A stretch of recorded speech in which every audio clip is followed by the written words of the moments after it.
Bismillahirrahmanirrahim. Alhamdulillahi rabbil alamin wassalatu wassalamu ala Rasulillah wa ala alihi wa sahbihi ajma'in. Amma ba'd. Assalamualaikum warahmatullahi wabarakatuh.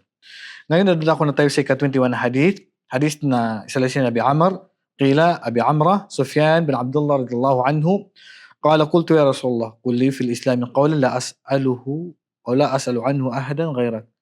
Sabi niya ya Rasulullah, sabi ni Abi Amr, ya Rasulullah, turuan mo ko ng bagay. Magsabi ka sa akin ng isang bagay na salita na hindi ko na itatanong sa iba pa. Qala, qul amantu billah, sumastaqim. Sabihin mo, nananampalataya ko sa Allah. Naniniwala ko sa Allah. Pagkatapos maging matuwid ka na. Yan, napakasimple lang. Maging matuwid ka, o manampalataya ka sa Allah, then maging matuwid ka na. So, ang katunod nito, napakasimple lang. Manampalataya ka sa Allah, sundin mo ang lahat ng pinagutos siya, iwasan mo pinagbawal at maging matuwid ka. Makapasok ka sa paraiso. Ito ay rawah Muslim. So, yan ang payo ng Propeta sallallahu alaihi wasallam. Napasimple lang na payo pero napakalaman. Sa hadith naman ni Jabir, sa 22 na hadith, Ibn Abdullah al-Ansari radhiyallahu anhu, an rajulan sa'ala Rasulullah sallallahu alaihi wasallam, qala ara'aita idha sallaytu salawat al-maktuba. Sabi niya, Rasulullah, sa tingin mo kung isasala ko yung 5 sala at nagpating ako sa usumtu Ramadan at inayunuhan ko ang Ramadan, wa ahlaltu halal at inihalal ko ang halal, wa haramtu al-haram at ipinagbawal ko ang bawal, walam azid ala dalika adkhul jannah, at hindi na ako nagdagdag dito. Makakapasok ba ako sa paraiso ya Rasul? Yun lang gagawin ko. Kala na.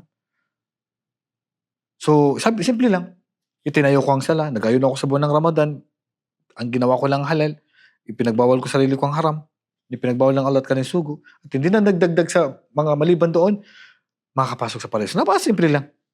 Ibig sabihin, kung ano lang inutos sa kanya, mga ipinagutos sa kanya, yun lang ang gagawin niya. Pinagbawal sa kanya, iwasan niya. Hindi na dadamihan yung mga voluntaryong gawain, automatic makapasok sa paraiso. Napakasimple ng Islam. MashaAllah. Subhanallah. Sa hadith Abi Malik al-Harith bin Asim al-Ash'ari radhiyallahu anhu, qala Rasulullah sallallahu alaihi wasallam, at-tuhuru shatrul iman. Ang pagdadalisay, sabi ng Propeta sallallahu alaihi wasallam, ay kalahati ng ating pananampalataya. Walhamdulillahi tamla'ul mizan. At ang magsabi mo alhamdulillah, nagpupuno sa ating timbangan. Wa subhanallah walhamdulillahi tamla'ani ma bayna as-sama'i wal ard. Subhanallah. Ang pagsabi mo ng subhanallah walhamdulillah, pupunuin niya ng kabutihan ang pagitan ng mundo at lupa, ang langit at lupa. Wa salatu nurun, at ang ating sala ay liwanag. Wa sadaqatu burhanun, at ang ating sadaka ay katibayan natin sa parang paghukom. Wa sabru diyaun, at ang ating pagtitiis ay ilaw. Wal Quran hujjatun laka alayk, ang Quran ay maaring kakampi mo o kalaban mo. Depende kung anong gagawin mo sa Quran. Sa ulo mo ba para sa buhay o sa ulo mo lang para purihin? Magiging kalaban mo. Wa kullu nasi yaghdu faba'i'un nafsahu pamu'tiquha o mubiquha. Lahat ng tao ay alis. Kanya-kanyang lakad ng tao. So, nandiyan yung magpapalaya o tatakas. So, ibig sabihin, malaya ang tao. Gagawa ka ng butihan, gagawa ka ng masama, babalik din sa'yo. Ito ay hadith na rawahu Muslim. So, ibig sabihin mga kapatid, ang ating relihiyong Islam ay itinuro sa ating lahat. Kaya sabi ng Propeta, kullu nasi yaghdu, ay paba'i'un nafsahu pamu'tiquha o mubiquha. Ma'anahu anna kullu ahadin minan nasi yasa fi awwalin nahar. Ang bawat isang tao ay nagsusumikap sa araw. Falghudu ismun lis-sayri awwalun nahar. Faminhum sa'in fi kulli nafsihi wa itqiha wa minhum sa'in fi ibaqiha aw ihlakiha. So ang tao may gagawin niya pag makabuti sa sarili niya, may tao gagawin niya, sisira sa sarili niya. So, faman sa'a fi ta'atillah ataka nafsahu. At sino man na sinunod niya ang kautusan ng Allah, ay siya yung pinalaya niya ang kanyang sarili sa impyerno.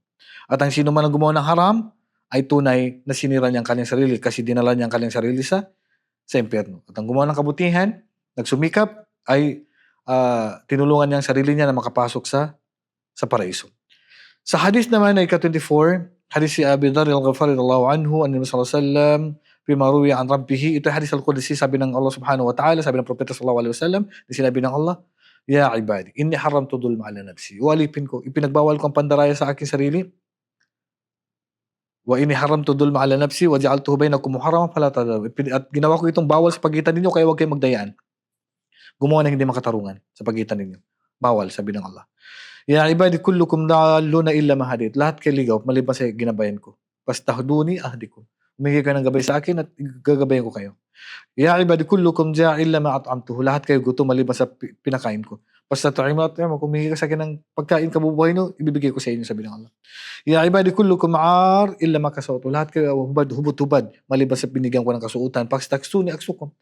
At humingi ka sa akin ng kasuotan, bibigyan ko kayo. Ya ibadi innakum tukhti'una bil-laili wan-nahari wa ana aghfiru dhunuba jami'an fastaghfiruni aghfir lakum. O alipin ko, lahat kayo nagkakamali sa araw at gabi. Humingi kayo ng patawad sa akin. Bibigyan ko kayo ng kapatawaran at patatawarin ko kayo. Ya ibadi innakum lan tablughu durri fatadurruni wa lan tablughu naf'i fatanfa'uni. Kahit magkasundo kayo, sabi ng Allah, para gawin ako ng hindi mabuti, walang magagawa yan. Kahit magkasundo kayo, nagawa ako ng mabuti, wala rin may tutulong sa inyo. Ibig sabihin ng Allah, hindi niya kailangan mga bagay na yun. Kahit na nagkasundo, sabi ng Allah subhanahu wa ta'ala, anna awalakum wa akhirakum wa insakum wa jinnakum kanu ala atka qalbin rajulin wahid minkum ma zada dhalika ala mulki shay'a. Kahit nagkasundo lahat ng tao sa palatay sa isang puso, hindi makakadagdag sa kaharian ko, sabi ng Allah. Ganun din, kapag nagkasundo ang tao sa kasamaan, hindi makakabawa sa kapangyarihan ng Allah subhanahu wa ta'ala. Sabi niya, ya ibadi innama hiya a'malukum ukhsiha lakum thumma uwaffiha iyyakum. Ang mga gawain ninyo ibibigay ko sa inyo, sabi ng Allah subhanahu wa ta'ala. Ang gantimpala nito. Faman wajada khairan falyahmadillah. Ang sino man nagkagawa ng kabutihan, magpasalamat sa Allah. Purihin niya ang Allah. Waman wajada ghayra dhalika fala yalumanna illa nafsa. At ang sino mang nakagawa ng hindi mabuti, wala siyang sising kundi sarili niya. Rawahu Muslim. Wallahu a'lam. Sallallahu ala nabiyyina Muhammadin wa ala alihi wa sahbihi ajma'in. Assalamu alaikum warahmatullahi wabarakatuh.